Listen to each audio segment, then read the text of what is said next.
Serial One Piece karya Eiichiro Oda dikenal tidak hanya karena petualangan epiknya, tetapi juga karena kisah latar belakang karakter-karakternya yang penuh emosi dan tragedi. Berikut adalah 10 karakter dengan masa lalu paling menyedihkan dalam serial ini. Yang pertama, Nico Robin, anak dari Ohara yang berburu dunia. Nico Robin kecil tumbuh di Pulau Ohara, tempat berkumpulnya para arkeolog jenius. Sejak kecil ia sudah menunjukkan bakat luar biasa, bahkan bisa membaca poneglyph batu kuno yang memuat sejarah terlarang. Sayangnya pemerintah dunia menganggap pengetahuan ini sebagai ancaman. Pulau Ohara pun dibumi hanguskan dalam insiden Buster Call, dan Robin menjadi satu-satunya yang selamat. Sejak saat itu hidupnya sendirian, diburu dan dicap sebagai iblis kecil dengan harga buronan tinggi di usia belia. Hidupnya diwarnai pengkhianatan dan kesendirian, hingga akhirnya ia menemukan keluarga sejatinya dalam kelompok topi jerami. Yang kedua, Nami, anak angkat yang dipaksa jadi budak. Nami kehilangan orang tuanya saat masih kecil. Akibat perang, ia kemudian diadopsi oleh Bellemere, seorang mantan marinir. Hidup mereka damai hingga Arlong bajak laut manusia ikan datang dan mengambil alih desa mereka. Bellemere dibunuh di depan mata Nami karena tak mampu membayar pajak hidup. Nami kemudian dipaksa bekerja untuk Arlong sebagai pemetakan laut dengan janji jika ia mengumpulkan uang cukup, desa mereka akan dibebaskan. Bertahun-tahun ia bekerja dalam tekanan menyembunyikan penderitaannya sampai akhirnya Luffy datang membantunya. Yang ketiga, buah Hancock, budak bangsawan dunia.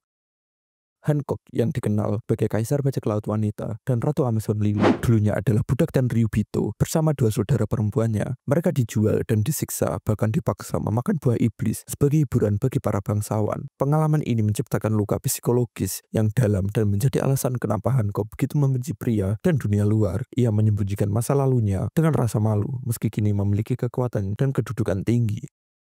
Yang keempat, Vinsmoke Sanji, anak yang ditolak keluarganya. Sanji lahir dari keluarga kerajaan Germa 66 yang dikenal karena kekuatan militer dan eksperimen genetika, namun ia dianggap gagal karena tak memiliki kekuatan super seperti saudara-saudaranya. Ayahnya, Vinsmoke Judge, memperlakukannya seperti aib keluarga. Ia dikurung, dihapus dari sejarah keluarga, dan hanya mendapat kasih sayang dari ibu dan kakaknya Reiju. Saat berhasil melarikan diri, ia bertemu Zeff, koki bajak laut yang menjadi figur ayah baginya dan mengajarinya menjadi koki sejati. Yang kelima, Koala, budak yang dipaksa tersenyum.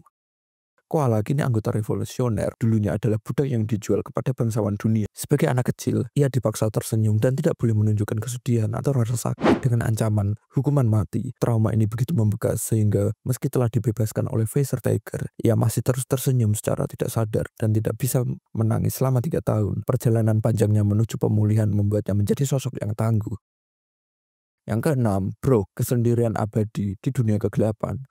Brook adalah musisi ceria dengan jiwa humoris, tapi masa lalunya sangat kelam. Setelah seluruh krunya tewas, Brook pun mati namun hidup kembali berkat buah iblis Yomi Yomi Nomi. Sayangnya jiwanya tersesat dan saat kembali ke tubuhnya, ia sudah tinggal tulang belulang yang menghabiskan puluhan tahun sendirian di kapal hantu, hanya berteman dengan kenangan dan lagu. Kesendiriannya begitu ekstrim hingga ia mulai kehilangan rasa, waktu, dan makna kehidupan. Yang ketujuh, Don Quixote Doflamingo, bangsawan yang dijatuhkan dunia. Doflamingo lahir sebagai Tenryubito, tapi ayahnya memutuskan keluar dari kasta tersebut untuk hidup sebagai manusia biasa. Masyarakat membenci mereka karena status lama mereka hingga keluarga ini disiksa dan hidup dalam penderitaan. Ibunya meninggal dan Doflamingo menyaksikan ayah ibunya terbunuh. Trauma ini menjadikannya kejam dan penuh dendam. Ia kembali berusaha menguasai dunia bawah dan menjalankan kejahatan besar untuk mendapatkan kembali kekuatan dan kendali.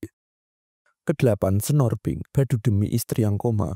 Snorping mungkin terlihat lucu dengan pakaian bayi dan perilaku anehnya. Namun, kisah di baliknya sangat tragis. Istrinya membenci bajak laut dan saat tahu identitas aslinya, ia mengalami kecelakaan yang membuatnya koma. Anak mereka pun meninggal untuk menghibur istrinya yang tak sadar. Pink mengenakan pakaian bayi seperti yang pernah membuat istrinya tertawa. Sejak saat itu, ia tak pernah melepaskannya, menunjukkan cinta yang mendalam lewat cara yang unik dan menyedihkan. 9. Trafalgar Law, anak dari kota yang dikubur. Law berasal dari Flevens, kota yang kaya. Karena tambang Amberley, nama zat ini ternyata beracun dan membunuh pelan-pelan. Pemerintah menyembunyikan fakta ini saat penyakit menyebar, kota tersebut dihancurkan dan Law kehilangan seluruh keluarganya. Ia kemudian hidup dalam kebencian dan dendam, bergabung dengan Doflamingo sebelum akhirnya berbalik arah. Pengalaman inilah yang membentuknya menjadi dokter dan pejuang tangguh. 10. Tony Chopper, rusa yang tak diterima. Chopper adalah rusa kutub yang dikucilkan oleh kawanannya setelah memakan buah iblis dan berubah menjadi makhluk aneh. Saat mendekati manusia, ia juga ditolak karena penampilannya. Chopper tumbuh dalam kesepian dan kehilangan arah hingga ia bertemu dengan Dr. Hiriluk, sosok ayah yang memberinya harapan. Namun Hiriluk meninggal karena penyakit, meninggalkan Chopper dengan luka emosional yang dalam sebelum akhirnya dilatih oleh Dr. Kureha.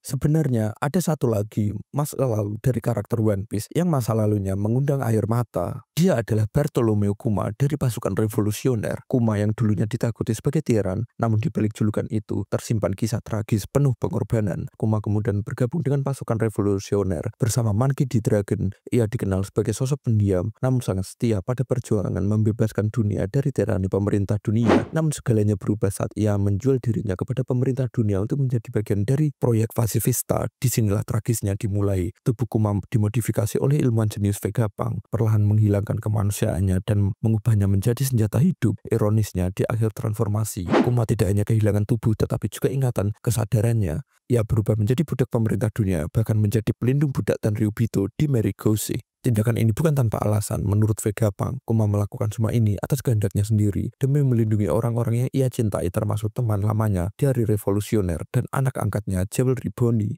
Dan demikian pembahasan kali ini. Terima kasih sudah menonton sampai habis. Jangan lupa untuk like dan subscribe dan sampai jumpa.